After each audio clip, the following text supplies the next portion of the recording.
देश की सच्चाई, सच छुपने नहीं देंगे। आदाब, मैं हूं हाफिज गुलाम सरवर और आप देख रहे हैं देश की सच्चाई। मौसम बड़ी तेज़ी से भारत में बदल रहा है। कभी ज़बरदस्त ज़ोरों की गर्मी जहां पसीने पोंछते पोंछते लोगों की हालत ख़राब, वहीं अचानक करवट बदलती माने बरसात और ज़ोरदार बारिश के बाद फिर उसी तरह से ठंडा। लेकिन ठंडा ज़्यादा देर तक रुक नहीं पा रहा, वापस फिर वैसे ही गर्मी आ रही। ठीक भारत की राजनीति में उसी तरह का मामला दिखने को मिल रहा। लगातार कभी ज़ोर करती है तो गर्मी, पॉलिटिकल टेम्परेचर बढ़ता है, उसके बाद फिर अचानक थम सा जाता है। लेकिन एक मामला है जो थमने का नाम ही नहीं ले रहा, और वो मामला है नुपुर शर्मा से जुड़ा हुआ। जी हाँ, आपको पता है कि जो नुपुर शर्मा की घटना जिस दिन से सामने आई और जिस तरह के दृश्य पूरे देश में बने, उसमें पक्ष और विपक्ष दो सामने आ गया। हालांकि इससे पहले देश में इस तरह की बातें कभी देखने को नहीं मिली थी। कोई चाहे अपराध छोटा हो या बड़ा, अपराधी के साथ या उसके समर्थन में कोई खड़ा होता हुआ दिखे, ये लोकतंत्र के लिए चिंता का विषय है। और ये हुआ नुपुर शर्मा के मामले में, जहां उसके उस बयान का विरोध देश में शुरू होता है, वहीं उसके समर्थन में लोग आ जाते हैं और समर्थक भी आक्रामक हो जाते हैं और फिर विरोधी भी आक्रामक होते हैं, और दोनों की आक्रामकता जो है इस देश को एक अलग वातावरण बनाने में की तरफ लेकर जा रही है। आपको पता है उदयपुर की घटना, जितनी निंदा की जाए कम है। लेकिन साहब, मामला तो रुक नहीं रहा।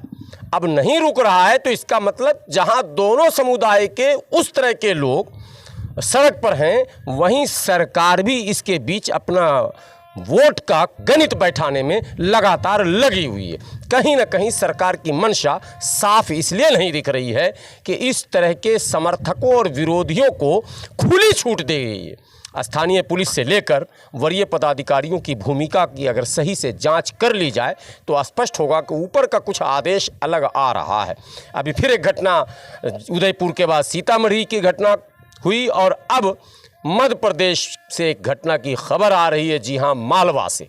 और ख़बर ये आ रही कि वहाँ भी एक व्यक्ति नुपुर शर्मा का समर्थन कर रहा था या उसके समर्थन में कुछ बातें कर रहा था, एक विरोधी ने उस पर हमला कर दिया।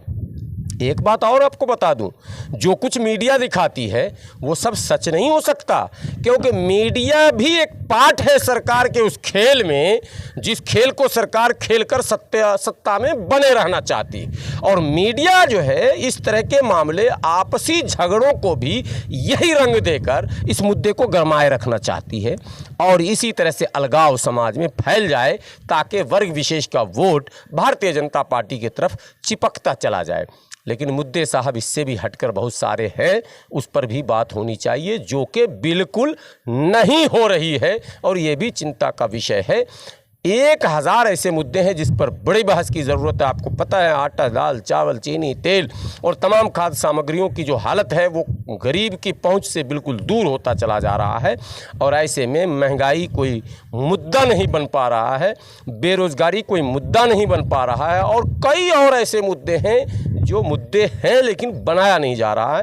और मुद्दा यह बनाया जा रहा है कि अगर मुसलमान और हिंदू के बीच कहीं भी किसी भूमि विवाद में भी झगड़ा हो जाए, किसी और मामले में भी अगर लेन देन में भी झगड़ा हो जाए, तो उसे नुपुर शर्मा से जोड़ दीजिए, ताकि देश में एक वातावरण बनाने में, एक माइंडसेट बनाने में हम सफल हो जाए। यही सरकार कर रही है, सरकार के इशारे पर मीडिया कर रही है, और मीडिया और सरकार के बीच में शासन प्रशासन में बैठे लोग भी पिसते चले जा रहे हैं। और उसका उदाहरण तो आपने पटना में देख ही लिया कि एसएसपी ने जो अपना बयान दिया तो लोगों ने किस तरह से एसएसपी को घेरा।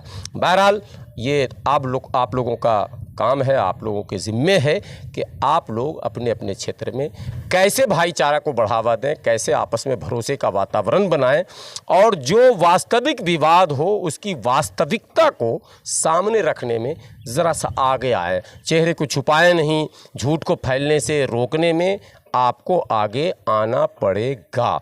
इसी विनती, इसी अपील के साथ मैं जुदा होता हूं। फिर किसी स्टोरी के साथ हाजिर हूँगा। शुक्रिया, बने रहें देश की सच्चाई के साथ।